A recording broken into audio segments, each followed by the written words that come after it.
ராயபுரம் சட்டமன்ற உறுப்பினர் அலுவலகத்தில் சட்டமன்ற உறுப்பினர் ஐட்சைமூர்த்தி தலைமையில் மின்வாரியத்துறை அதிகாரிகள் மற்றும் பொதுமக்களுடன் ஆலோசனைக் கூட்டம் நடைபெற்றது. ஆலோசனைக் கூட்டத்தில் கலந்து கொண்ட அவர் கோடை காலத்தில் அடிக்கடி ஏற்படும் மின்வெட்டை தவிர்க்க பல நலத்திட்டங்களை அறிமுகப்படுத்தினார்.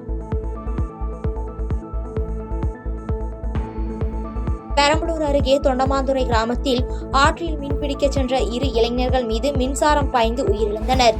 இச்சம்பவம் தொடர்பாக அரும்பாவூர் போலீசார் மற்றும் பெரம்பலூர் மாவட்ட காவல் துணை கண்காணிப்பாளர் நேரில் விசாரணை நடத்தியதோடு வழக்கு பதிவு செய்துள்ளனர்.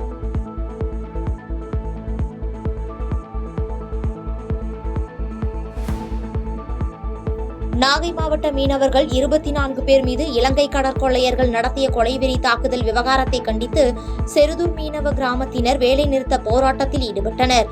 இதனால் சுமார் 300க்கும் அதிகமான பைபர் மற்றும் நாட்டுப்படகு மீனவர்கள் கடலுக்கு மீன்பிடிக்க செல்லவில்லை என தகவல் வெளியாகியுள்ளது. கரூர் மாவட்டம் அரவக்குறிச்சி அருகே பணம் கொடுக்கல் வாங்கல் பிரச்சனையில் தம்பியின் மனைவியை அண்ணன் கொடூரமான முறையில் கழுத்தை அறுத்து கொலை செய்த சம்பவம் அதிர்ச்சியை ஏற்படுத்தியுள்ளது. கொலை குற்றவாளியை கைது செய்த போலீசார் பல்வேறு கோணங்களில் விசாரித்து வருகின்றனர். கடலூர் மாவட்டம் பண்ருட்டி அருகே உள்ள பிரபல வாகன விற்பனை நிலையத்தில் அரங்கேறியுள்ள திருட்டு சம்பவம் பரபரப்பை ஏற்படுத்தியுள்ளது. ஷோரூமின் பின்கதவை உடைத்து 1 லட்சம் ரூபாய் திருடிய மர்ம கும்பலை குறித்து பண்ருட்டி போலீசார் தீவிர தேடலில் ஈடுபட்டுள்ளனர். தேனி மாவட்டம் பெரியகுளம் பகுதியில் விவசாயிகள் 2ஆம் போக நடவு பணிகளில் தீவிரமாக ஈடுபட்டுள்ளனர். தேவைக்கேற்ப கோடை மழை பெய்துள்ளதாக மகிழ்ச்சி தெரிவித்துள்ள விவசாயிகள் நல்ல மகசூல் கிடைக்கும் என எதிர்பார்த்து வருகின்றனர். நீலகிரி மாவட்டம் உதகை அருகே கேரட் அறுவடை செய்யும் தொழிலாளர்கள் சென்ற பிக்கப் ஜீப் கட்டுப்பாட்டை இழந்து பள்ளத்தில் கவிழ்ந்து விபத்துக்குள்ளான நிலையில் சம்பவ இடத்திலேயே வடமாநில இளம்பெண் தாஷ்மிகா பரிதாபமாக உயிரிழந்தார். இச்சம்பவம் குறித்து லவ்டேல் காவல்துறை வழக்கு பதிவு செய்து விசாரித்து வருகின்றனர்.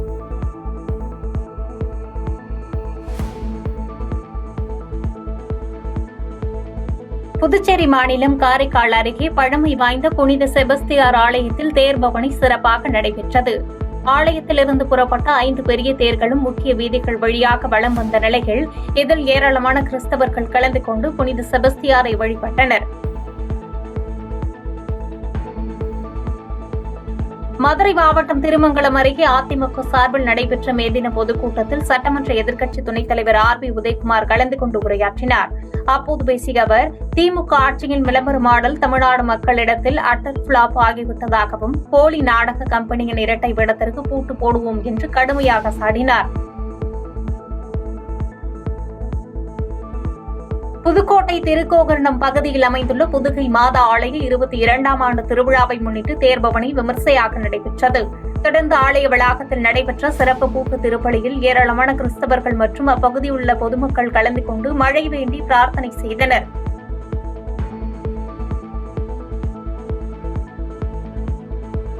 நெல்லை மாவட்டம் மாஞ்சோலையில் ரேஷன் பொருட்கள் வேண்டுமானால் ரேஷன் அட்டையுடன் ஆதார் அட்டையும் காண்பிக்க வேண்டும் என குடிமைப்பொருள் தாசில்தார் கூறியிருப்பது மக்களிடையே பெரும் அதிர்ச்சியை ஏற்படுத்தியுள்ளது. உச்சநீதிமன்ற தீர்ப்பை எதிர்பார்த்துக் கொண்டிருக்கும் மாஞ்சோலை மக்களுக்கு இது பெரும் குழப்பத்தை ஏற்படுத்தியுள்ளது. தென்காசி மாவட்டம் ஆவடியனூர் அருகே முதலமைச்சர் மு.க.ஸ்டாலினின் 72வது பிறந்தநாளை முன்னிட்டு திமுக சார்பில் பொடியனூர் மைதானத்தில் நடத்தப்பட்ட மாநில அளவிலான மின்னொலி கபடி போட்டியை முன்னதாக மாவட்ட கழக செயலாளர் சிவபத்மநாதன் துவங்கி வைத்தார். இப்போட்டியில் மதுரை, விருதுநகர் உள்ளிட்ட பல்வேறு மாவட்டங்களில் இருந்து 50க்கும் மேற்பட்ட அணிகள் கலந்து கொண்டனர். கிருஷ்ணகிரி மாவட்டம் போச்சம்பள்ளி அருகே கந்துவட்டி கொடுமையால் தற்கொலை செய்து கொண்ட இளைஞர் குற்றவாளியை பிடிக்கும் வரை தனது உடலை வாங்க வேண்டாம் என்று எழுதிய கடிதம் அப்பகுதியில் பெரும் பரபரப்பை ஏற்படுத்தியுள்ளது. வாங்கிய பணத்தை கொடுத்த பின்னும் தொல்லை செய்ததால் தற்கொலை செய்து கொண்டதாக தெரியவந்துள்ள நிலையில் குற்றவாளிகளை போலீசார் தீவிரமாக தேடி வருகின்றனர். திருப்பத்தூர் மாவட்டம் சின்ன பொன்சேரி பகுதியில் 10 வயது சிறுவன் ஏரியில் மூழ்கி உயிரிழந்த சம்பவம் அப்பகுதியில் பெரும் சோகத்தை ஏற்படுத்தியுள்ளது. மாலை நண்பர்களுடன் விளையாட சென்று பின்னர் வீடு திரும்பாத நிலையில் ஏரியில் சடலமாக மீட்கப்பட்டதை அடுத்து சம்பவ இடத்திற்கு வந்த போலீசார் சிறுவனின் உடலை மீட்டு பிரேத பரிசோதனைக்காக மருத்துவமனைக்கு அனுப்பி வைத்து விசாரித்து வருகின்றனர். திண்டுக்கல் மாவட்டம் பழனி உழவர் சந்தையில் வெளி மாநிலங்களிலிருந்து தக்காளி கொண்டு வந்து விற்பனை செய்ய முற்பட்டதால் உள்ளூர் விவசாயிகள் அதிகாரிகளுடன் வாக்குவாதத்தில் ஈடுபட்டனர். பழனி உழவர் சந்தையில் 500க்கும் மேற்பட்ட விவசாயிகள் பதிவு செய்திருந்த நிலையில் கர்நாடகா, ஆந்திராவிலிருந்து வியாபாரிகள் தக்காளி இறக்குமதி செய்து விற்பனை செய்ய முற்பட்டதால் அங்கு பரபரப்பு ஏற்பட்டது. சென்னை மாவட்டம் ராயபுரம் இப்ராஹிம் சாலை அருகே அரசு பேருந்து மோதிய விபத்தில் சிக்கி படுகாயமடைந்த மூதாட்டி பொதுமக்கள் உதவியுடன் மீட்கப்பட்டு மருத்துவமனையில் அனுமதிக்கப்பட்டு சிகிச்சை பெற்று வருகிறார். தகவல் அறிந்து வந்த காசிமேடு போக்குவரத்து புலனாய்வுத்துறையினர் விபத்து குறித்து வழக்கு பதிவு செய்ததோடு அரசு பேருந்து ஓட்டுநரிடம் விசாரணை நடத்தி வருகின்றனர். செய்திகளை உடனுக்குடன் தெரிந்து கொள்ள கீழ்கண்ட கேபிள் மற்றும் டிடிஎச் நெட்வொர்க்குகளில் எம்நாடு செய்தி தொலைக்காட்சியை காணுங்கள். பாதகம் செய்பவரை கண்டால் நாம் பயம் கொள்ளலாகாது பாப்பா. மோதி மிதித்து விடு பாப்பா, அவர் முகத்தில் உமிழ்ந்து விடு பாப்பா. அண்மை செய்திகளை உடனுக்குடன் தெரிந்து கொள்ள இணைந்திருங்கள் எம்நாடு தொலைக்காட்சியுடன்.